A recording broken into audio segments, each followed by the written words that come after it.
right, we'll be just the three of us tonight, so we can get a little bit intimate.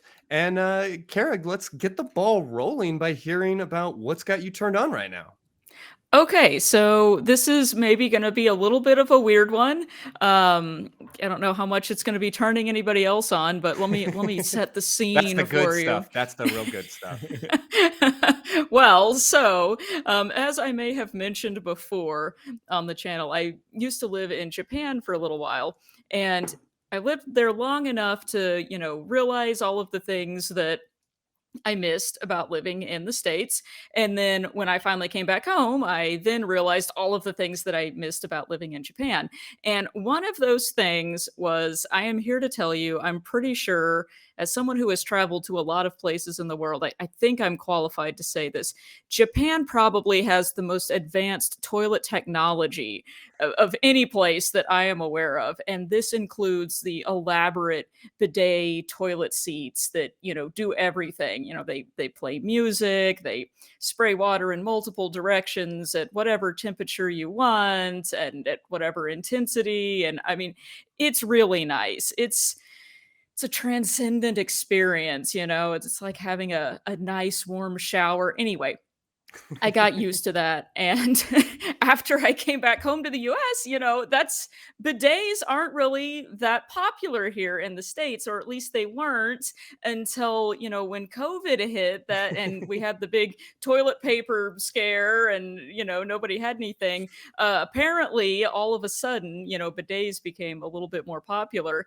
And I was one of the many people that went ahead and bought one for my home.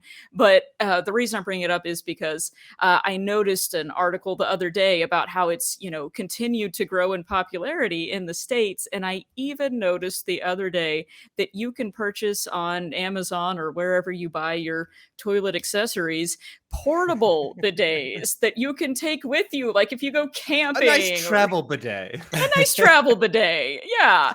And I'm just here to tell you, you know what? I am so glad that we have finally caught up with this trend in toilet technology and good hygiene and everything like that. So I just felt like I needed to mention that to the entire world.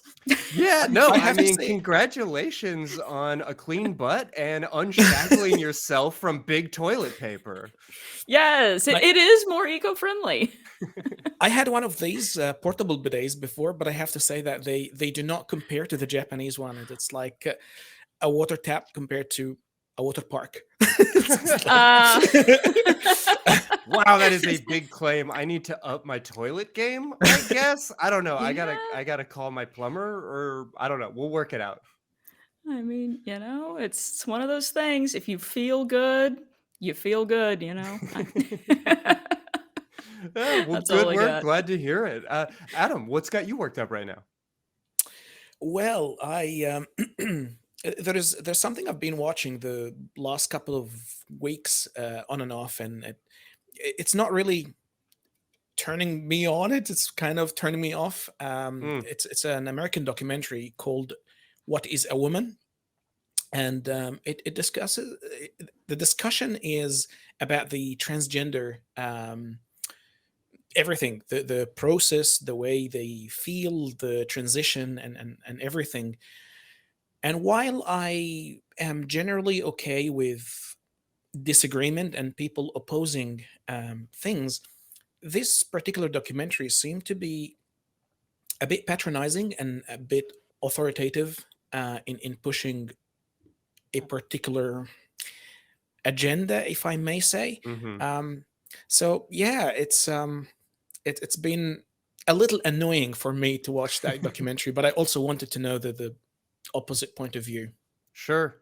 Yeah, no, I hear it. I have not caught it myself. I don't know that I have the bandwidth right now to be that frustrated at the TV, because I have been hearing that kind of feedback on it, and it is very frustrating. I mean, Kara, the last couple of weeks we've gotten calls around that question, and people seem to want to treat it like it's this like really profound notion of, I'm just asking the big questions.